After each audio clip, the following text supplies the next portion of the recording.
আর সাথে যেটা করি সেটা হচ্ছে নিজের কর্মফলকে একটু ভালো রাখার চেষ্টা করি। নিজের কর্মফল যদি ভালো হয় তাহলে ফলাফলটাও ভালো কিছু আসে। আমি সবসময় মানুষের প্রতি অনেক বেশি অগাধ বিশ্বাস রাখি এবং নির্ভেজাল ভালোবাসা দিয়ে থাকি। তাই তো আমি তার বিনিময়ে ভালোবাসাটাও নির্ভেজালই পেয়ে থাকি।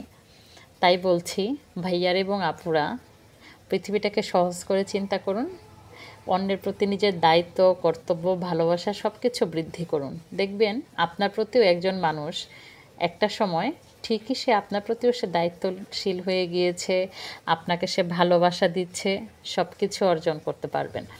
অন্যের কাছে শুধু পাওয়ার আশা করবেন না, দেওয়ার মনোভাব রাখুন।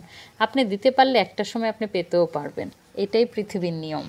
কোনো কিছুই সারা জীবন একইভাবে পরিচালনা হয় না।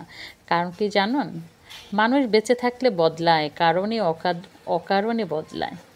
কারণ মানুষ যদি মরে যায় তাহলেই কেবল সে পচে যায়, আর বেঁচে থাকলে সে বদলাবে, এটা মনে রাখতে হবে। তাই সবসময় ভাববেন না যে আমার জীবনে যা হয়নি আর হয়তো কোনো দিন হবে না, এটা ভাবার কোনো কারণ নেই। অবশ্যই হবে, সব কিছু পরিবর্তনশীল। দেখবেন আপনার জীবনটা একটা সময় সুখে সমৃদ্ধিতে ভরে গিয়েছে, সুন্দর হয়ে গিয়েছে, সবুজ শ্যামল হয়ে গিয়েছে। আল্লাহর প্রতি আস্থা রাখুন, নিজের প্রতি বিশ্বাস রাখুন এবং নিজের কর্মফলটা অনেক ভালো করার চেষ্টা করুন।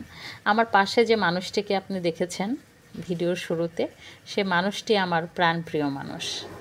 হ্যাঁ, স্বাভাবিকভাবেই বুঝতে পারেন সে আমার স্বামী, আমার সন্তানের বাবা। শুধু তাই নয়, সে আমার প্রেমিক এবং এটা ভাবতে আমি সবচেয়ে বেশি ভালোবাসি।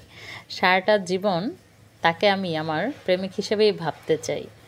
সে এক বিন্দুও বদলায়নি, আমি চাই না সে কোনো দিন বদলাক। আমিও নিজেকে কখনো বদলানোর চেষ্টা করিনি, আমি কখনো বদলাবও না।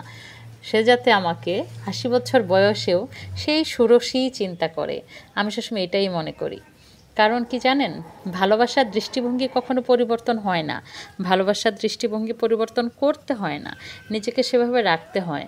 আমি আজীবন আমি তার প্রেয়সী হয়ে বেঁচে থাকতে চাই, এটাই আমার স্বপ্ন, এটাই আমার ভালোবাসা।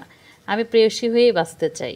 সারা জীবন আমি চাই সে সুখে দুঃখে সব অবস্থাতে আমার পাশে থাকুক, আমাকে ভালোবেসে আগলে রাখুক। আমি যেভাবে তাকে জড়িয়ে রেখেছি সারাটি জীবন ভালোবাসা দিয়ে, এভাবেই আমি ভালোবাসা দিয়ে জড়িয়ে রাখতে চাই। শুধু তাই নয়, মৃত্যুর পরপারেও আমি তাকেই আমার উত্তম সঙ্গী হিসেবে চাই। তাকে ছাড়া আমার পৃথিবী কিংবা জান্নাত কোনোটাই সুখকর হবে না। এপার ওপার সব জায়গাতে আমি তাকে চাই। কারণ কি জানেন, তাকে আমি এক সমুদ্র নিয়ে ভালোবেসেছি। সমুদ্রের পানি যেমন মাপা যায় না, তার প্রতি ভালোবাসাটাও আমার মাপা যাবে না, এতটাই ভালোবাসি তাকে। সবাই ভালো থাকুন, ভালোবাসার মানুষকে ভালোবেসে আগলে রাখুন। আজকের মতো আমি বিদায় নিচ্ছি। আল্লাহ হাফেজ।